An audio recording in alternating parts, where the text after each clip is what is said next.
I have no neutral thoughts.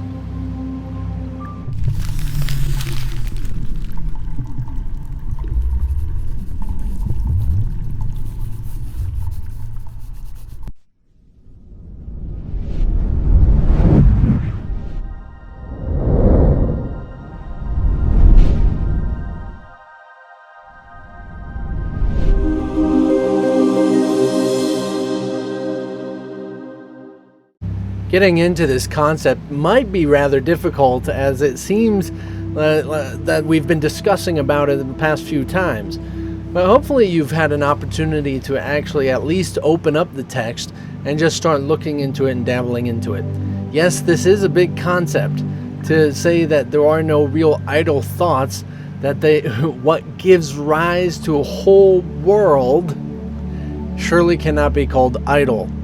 And as far as thinking of that in the sense of, yes, maybe idols that you worship, but not so much idle as in still and meaning nothing. And so in this way, you have no neutral thoughts. You have no thoughts that don't do anything. That in fact, all of your thoughts are developing the world around you all the time as you're thinking of them. So it's pretty fascinating, especially when you get more into this. It's going to happen faster and faster and faster. Everything you know of manifesting and anything like that will be happening faster and faster and faster until essentially it's instantaneously, if you so desire. But some of us still, even as we get to that point, usually terrified of it, want to stop it from happening. There's an interesting thing about what the spiritual universe is like, and the fact that we are actually in this world because we want to put a longer time or gestation period on our manifesting. The spiritual universe has no gestation period, no time from when you think of it to when it's happening. It's kind of like in a sleeping dream.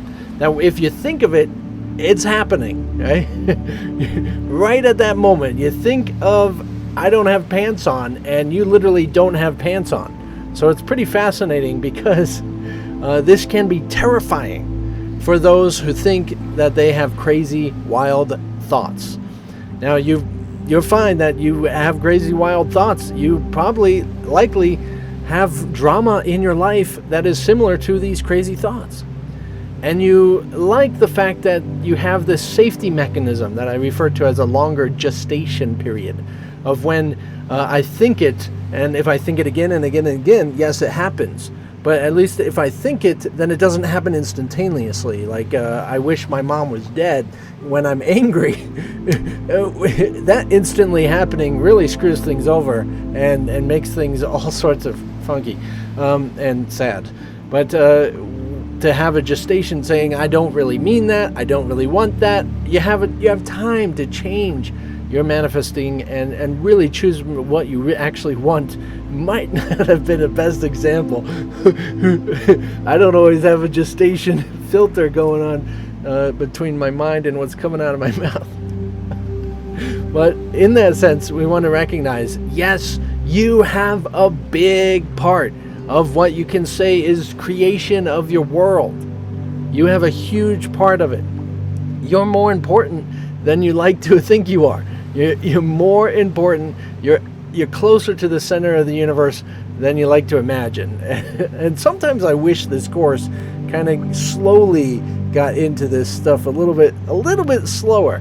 But you can imagine what the next, say, additional parts of this course have in store for us if just in the beginning it's already getting this extreme, right? It's pretty fascinating.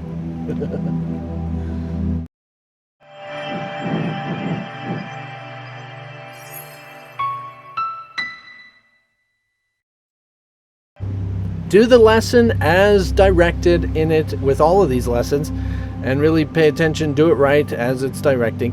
But just to recognize that what this is saying is that as you're observing your thoughts, they all impact your life, regardless if it's just psychological to your perspective. How you judge people in your head does influence your relationships, regardless if it's actually coming out of your mouth or not. So even if it's just psychological in that way, or if you're literally thinking it, and then things are happening in the distance that you're unaware of, and the world's changing, and dramas are happening because dramas are happening in here.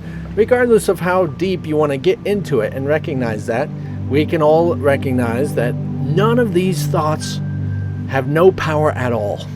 None of them are idle. That in fact, they influence our lives quite dramatically.